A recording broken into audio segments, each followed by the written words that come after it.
বাংলাদেশের সমুদ্র উপকূল জলজ সম্পদের অবারিত প্রান্তর। বিভিন্ন প্রজাতির মাছ, কাঁকড়া, ঝিনুক, কচ্ছপ, ডলফিন, তিমি এবং বহু বর্ণের প্রবাল ও শৈবাল প্রাকৃতিক রূপবৈচিত্র্যকে ফুটিয়ে তুলেছে। উপকূলে 5 লক্ষাধিক মৎস্যজীবী সম্প্রদায় মৎস্য আহরণ ও প্রক্রিয়াকরণকে পেশা হিসেবে বেছে নিয়েছেন। জীবিকার প্রয়োজনে মৎস্যজীবীদের অনেক ক্ষেত্রেই অপরিকল্পিত বেআইনি পন্থায় মাছ আহরণ করায় উপকূলে মাছ মজুদ সংরক্ষণ চ্যালেঞ্জের মধ্যে পড়ে। এই অবস্থা থেকে উত্তরণের জন্য মৎস্য অধিদপ্তর বিশ্বব্যাংকের ঋণ সহায়তায় sustainable coastal and marine fisheries project বাস্তবায়ন করছে। 5 বছর মেয়াদী প্রকল্পটির কার্যক্রম জুলাই 2018 সাল থেকে শুরু হয়েছে। Sustainable coastal and marine fisheries প্রজেক্টের 4টি কম্পোনেন্ট রয়েছে। কম্পোনেন্ট 1 মৎস্য খাতে টেকসই বিনিয়োগ ও প্রবৃদ্ধি অর্জনের সক্ষমতা বৃদ্ধি। কম্পোনেন্ট 2 অবকাঠামোগত সুবিধাদি এবং উৎপাদন ব্যবস্থাপনার উন্নয়ন। কম্পোনেন্ট 3 মৎস্যজীবী সম্প্রদায়ের ক্ষমতায়ন ও জীবিকায়নে বিকল্প পেশায় রূপান্তর। এবং কম্পোনেন্ট 4 প্রকল্প বাস্তবায়ন ব্যবস্থাপনা। সোশ্যাল ডেভেলপমেন্ট ফাউন্ডেশন SDF সহ বাস্তবায়নকারী প্রতিষ্ঠান হিসেবে কম্পোনেন্ট 3 কার্যক্রম বাস্তবায়ন করছে। গণপ্রজাতন্ত্রী বাংলাদেশ সরকারের অর্থ মন্ত্রণালয়ের অধীন একটি অলাভজনক ও স্বায়ত্তশাসিত প্রতিষ্ঠান হিসেবে সোশ্যাল ডেভেলপমেন্ট ফাউন্ডেশন SDF ক্ষুধা ও দারিদ্র্যমুক্ত সোনার বাংলা গড়ার প্রত্যয়ে দেশের সুবিধাবঞ্চিত, দরিদ্র ও অতি দরিদ্র জনগোষ্ঠীর জীবনমান উন্নয়ন, দক্ষতা বৃদ্ধি, নারীর ক্ষমতায়ন ও টেকসই গ্রামীণ প্রতিষ্ঠান বিনির্মাণ সহ সামাজিক বিনিয়োগ বৃদ্ধির জন্য কমিউনিটি চালিত উন্নয়ন CDD কৌশলের সফল প্রয়োগে নিরলস প্রচেষ্টা চালিয়ে যাচ্ছে। প্রাথমিকভাবে গ্রাম নির্বাচনের মাধ্যমে প্রকল্পের কার্যক্রম শুরু হয়। মৎস্য অধিদপ্তর কর্তৃক নিবন্ধিত মৎস্যজীবীদের তথ্য উপাত্ত বিশ্লেষণ করে 530টি মৎস্যজীবী গ্রাম হতে সুনির্দিষ্ট নীতিমালা ও গ্রামবাসীদের আগ্রহের ভিত্তিতে 450টি গ্রামে প্রকল্পের কার্যক্রম বাস্তবায়নের চূড়ান্ত অনুমোদন প্রাপ্ত হয়। মূলত মৎস্য অধিদপ্তরের নিবন্ধিত দরিদ্র মৎস্যজীবী ও তাদের পরিবারের বেকার যুব সদস্যদেরকে প্রকল্পের সুফলভোগী হিসেবে চিহ্নিত করা হয়। প্রকল্পের শুরুতে গ্রামবাসীদের সম্পৃক্ত করে বিভিন্ন পর্যায়ে প্রকল্পের লক্ষ্য ও উদ্দেশ্য সম্পর্কে অবহিত করা হয়। গ্রামের সকল শ্রেণী ও পেশার মানুষকে সম্পৃক্ত করে অংশগ্রহণমূলক দরিদ্র চিহ্নিতকরণ PIP প্রক্রিয়ায় প্রকল্পের লক্ষিত উপকারভোগী নির্বাচন করা হয়। এই ধারাবাহিকতায় নিবন্ধিত দরিদ্র ও অতি দরিদ্র মৎস্যজীবীদের সমন্বয়ে গ্রাম পর্যায়ে মৎস্যজীবী গ্রাম সংগঠন গঠিত হয়।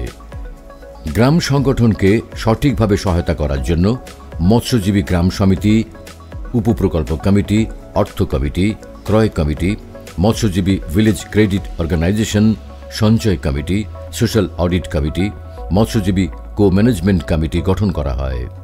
সকল কমিটি তাদের কাজের জন্য মৎস্যজীবী গ্রাম সংগঠনের নিকট দায়বদ্ধ থাকে। গ্রামে বিদ্যমান স্থানীয় সম্পদ ও ঝুঁকিসমূহ বিবেচনায় বিভিন্ন পর্যায়ে অংশগ্রহণমূলক ঝুঁকি বিশ্লেষণ করে গ্রাম উন্নয়ন পরিকল্পনা তৈরি করা হয়।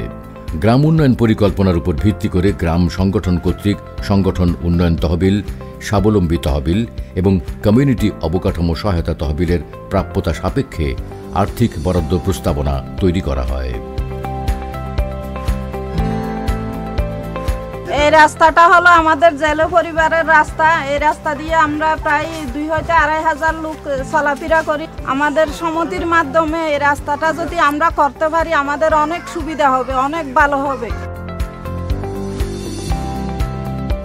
তহবিল সমূহের আবেদনপত্র গ্রাম সংগঠনে অনুমোদনের পর প্রকল্পের সংশ্লিষ্ট উপজেলা পর্যায়ে অবস্থিত SDF অফিস এবং উপজেলা মৎস্য কর্মকর্তার সুপারিশক্রমে SDF এর আঞ্চলিক কার্যালয়ে প্রেরণ করা হয়। মৎস্যজীবী গ্রাম সমিতির তহবিল ছাড়করণের ক্ষেত্রে SDF একটি ব্যতিক্রমধর্মী প্রক্রিয়া অবলম্বন করে। এই প্রক্রিয়ায় শতভাগ স্বচ্ছতা ও জবাবদিহিতা নিশ্চিত করার জন্য একটি স্বতন্ত্র ও স্বাধীন appraisal and monitoring team AMT গঠন করে। এই টিম অ্যাপ্রেজাল চেকলিস্ট ও মাইলস্টোনের আলোকে সরেজমিনে মাঠ অ্যাপ্রেজাল কার্যক্রম সম্পন্ন করে এবং সদস্যদের জ্ঞান ও দক্ষতা বৃদ্ধির লক্ষ্যে কমিউনিটি অপারেশনাল ম্যানুয়াল সঞ্চয় ও ঋণ ব্যবস্থাপনা বিষয়ক প্রশিক্ষণ, IGA বিষয়ক প্রশিক্ষণ, কমিউনিটি অবকাঠামো বাস্তবায়ন ইত্যাদি মৌলিক বিষয়ে প্রশিক্ষণ প্রদান করা হয়। সংগঠনের কার্যক্রমে স্বচ্ছতা ও জবাবদিহিতা নিশ্চিতকরণে গ্রাম পর্যায়ে বিভিন্ন সভা, অংশগ্রহণমূলক আলোচনা সভা আয়োজনের মাধ্যমে সিদ্ধান্ত গ্রহণ করা হয়ে থাকে। নিবন্ধিত দরিদ্র ও অতি দরিদ্র মৎস্যজীবী ও তাদের পরিবারের 18,000 বেকার যুব সদস্যদের কারিগরি প্রশিক্ষণের আওতায় এনে বিকল্প কর্মসংস্থানের ব্যবস্থা করাই প্রকল্পের অন্যতম কার্যক্রম। এই লক্ষ্য অর্জনে যুব সদস্যদের প্রশিক্ষণ গ্রহণে উদ্বুদ্ধকরণ ও চাকুরিতে যোগদানের উৎসাহ প্রদানের জন্য বিভিন্ন ধরনের কাউন্সেলিংয়ের পাশাপাশি চাকুরি ও যুব মেলার আয়োজন করা হয়। এছাড়াও দরিদ্র মৎস্যজীবী পরিবারের মেধাবী সন্তানদের উচ্চতর শিক্ষা গ্রহণের জন্য শিক্ষাবৃত্তি প্রদানের ব্যবস্থা করা হয়। আমরা যদি সবাই জেলে হই তাহলে সাগরে মাছ থাকবে না, সেজন্য আমি আমারটা ইচ্ছাকৃতভাবে অন্য পেশা বেছে নিয়েছি। আমি ইলেকট্রিক্যাল হাউস ওয়ারিং এই পেশাটা করে আমার জীবনকে সামনের দিকে এগিয়ে নিয়ে যেতে চাই। আমি উচ্চক্ষীণ মৎস্যজীবী যুব দলের একজন সদস্য। আমি এখান থেকে বিউটিশিয়ান হিসেবে প্রশিক্ষণ নিতে চাই এবং নিজে পায়ে দাঁড়াতে চাই। আমার বাবা হচ্ছে একজন অতি দারিদ্র জেলে, আমি একজন বেকার মৎস্যজীবী। গ্রাম সমিতি থেকে জানতে পারি যে এখানে SDF এর মাধ্যমে একটা প্রকল্প শুরু হচ্ছে। আমি আমার জেলে হতে চাই না, আমি এই ট্রেনিং নিয়ে আমার ভবিষ্যতে উজ্জ্বল করার চেষ্টা করবো ইনশাল্লাহ। কমিউনিটি ভিত্তিক মৎস্যজীবী গ্রুপ গঠন করে প্রতি গ্রামে সদস্যগণ ভবিষ্যৎ নিরাপত্তার জন্য সঞ্চয় করে থাকে। সঞ্চয় কমিটি সঞ্চয় আদায় সহ তাদের মধ্যে অভ্যন্তরীণ ঋণ বিতরণ ও কিস্তি আদায় করে। এছাড়া FVCO ঘূর্ণায়মান তহবিল হতে স্বাবলম্বী ঋণ বিতরণ ও ঋণের কিস্তি আদায় করে। SCMFP প্রকল্পের মাধ্যমে 54,000 মৎস্যজীবী পরিবারের সদস্যগণকে অংশীদারিত্বমূলক উপকূলীয় মৎস্য সম্পদ ব্যবস্থাপনার সাথে সম্পৃক্ত করা হচ্ছে। আমার কুতুবদিয়াপাড়ায় একটা মৎস্যজীবী সংগঠন হয়েছে। ছুটকি নিয়ে একটা প্রশিক্ষণ পেয়েছি। প্রশিক্ষণটা পেয়ে ওখান থেকে স্বাবলম্বী একটা আমি ঋণ নিয়েছি। আর ঘন ঘন আগের মতো সাগরে যেতে হচ্ছে না। আমার স্বামীটা জেলে কাজ করে তো সংসারে অনেক কষ্ট হয়। সফল দাম দিতে একটা কিস্তি আসছিল, 10,000 টাকা ঋণ দিয়েছে মাধ্যমে আমি একটা ব্যবসা শুরু করব।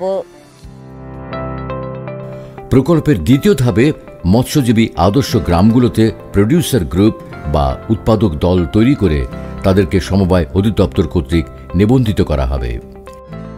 এছাড়াও মৎস্যজীবীদের প্রতিনিধিত্বকারী প্রতিষ্ঠান হিসেবে উপজেলা ও আঞ্চলিক পর্যায়ে মৎস্যজীবী ফেডারেশন প্রতিষ্ঠা করা হবে। প্রকল্পটি উপকূলীয় মৎস্যজীবীদের সংগঠিত করে তাদের ক্ষমতায়ন ও জীবনমান উন্নয়নে বিকল্প পেশায় সম্পৃক্ত করে বর্তমানে অতিমাত্রায় মৎস্য আহরণের চাপ কমাবে, যা মৎস্য সম্পদের মজুদ বৃদ্ধি ও উৎপাদন বাড়াতে সহায়ক হবে।